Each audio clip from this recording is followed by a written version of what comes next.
All right, so thank you so much for those of you who are watching this. This is actually part 3 of a 3-part series. Actually, it started on Friday. We were speaking to our single people, some New Year resolutions to utilize going into 2018.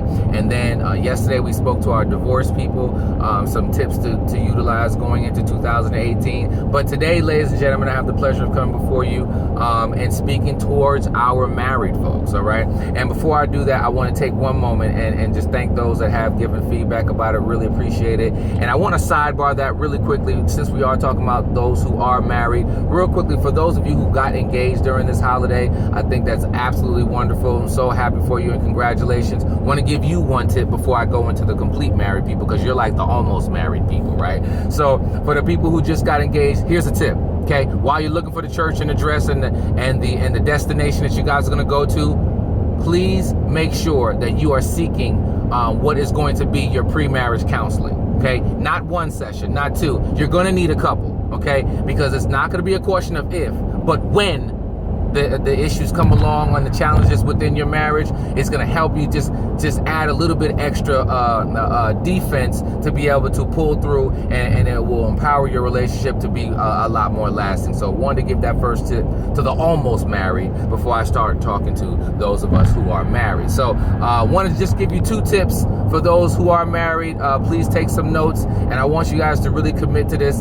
And I'm actually going to copy off of somebody, because my wife actually tagged me to a post from a couple of days ago, whatever the case would be. And so I said, you know what, I'm not going to reinvent the wheel, because part of this comes from well, I'll get to the part 2. So part 1, this is what I want to give you. All right, so a little article that I read that was on Facebook, right? Something so simple, and just like we said yesterday and the day before, a lot of times you're looking for this really big plan in order to help make your relationship work or help lead you to a relationship, and that's not the case. Okay, it's actually very simple things. So you know how when you go to work, right, and so you log on to your computer on a daily basis, right, and the first thing that you do from a task perspective is that you start looking at your emails and start looking at maybe the things that you didn't do yesterday, right, or maybe that you didn't do last week, right, or whatever, or you look at the email for that day of what you need to do to satisfy your supervisor or your boss or whatever case it would be, right? And here's the thing, I know you do it because you have to show value, all right, at your job. You have to do something in order to keep your job, right? And you're doing that because you want to get that check, right? Okay, I want us to take a very similar concept with that, and let's take that to our spouses, right? So how about this? And this is what the article talked about. On a daily basis, let's ask one simple question.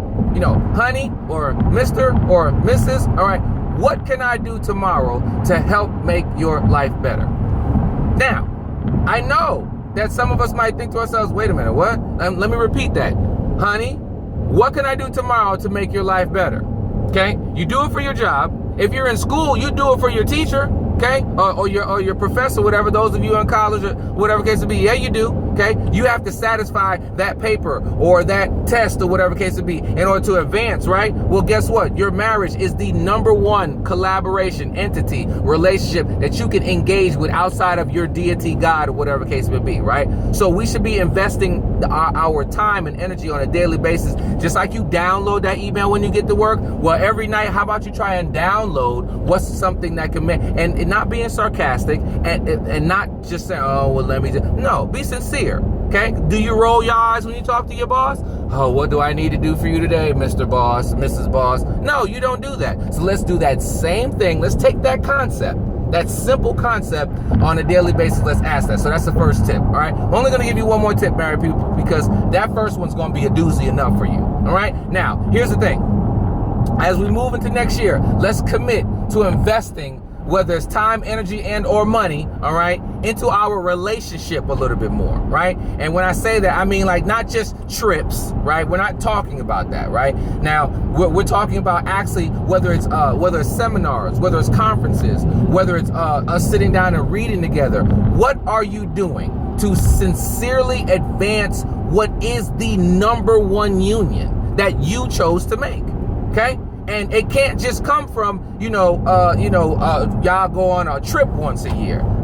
Let's just think about that, ladies and gentlemen. In order, you're trying to make this thing better. And the better that your marriage is, those of you who have invested that time, energy, and money into that, you know that it affects everything, right? So whether it's a seminar that you're going to, whether it's a conference, whether it's something that you're going to read, let's commit to doing that. You know what? Let's go out. Let's try to do this once a quarter, right? Once a quarter, let's try to take some time, whether it's sitting down and maybe you guys are reading a book together. I have a great book to suggest to you. All right, I'll tell you that at the end. All right, or whether it's a conference or whether it's a seminar, once a quarter, that's 4 times a year. Are you telling me that doing something 4 times a year to better your relationship is difficult? I'll let you answer that. Now, for those of you who might not know, maybe a certain book that you can purchase, you can actually purchase Understanding a Man, all right? And if you don't know, you can purchase that on understandingaman.com. You can also purchase it on Amazon as well. It's a book that I wrote along with, I actually interviewed 24 other men, and ladies, it's definitely something that you're going to love. And what I have heard from my married couples is those that do sit down and read it with their spouse, there are some exponential things that have been happening in their lives and their relationships, and those testimonies will be coming up soon. So I want to take this time to thank you again. If you did not get a chance to listen to part 1 and part 2, you can go to our Understanding a Man Facebook page, and you can look at part 1 for my singles, part 2 for my divorce, and today was for those that are married. I want you to have a happy and safe and healthy 2018. Look for more tips and things of that nature that's going to be coming soon. All right, and God bless, and you guys be safe. Take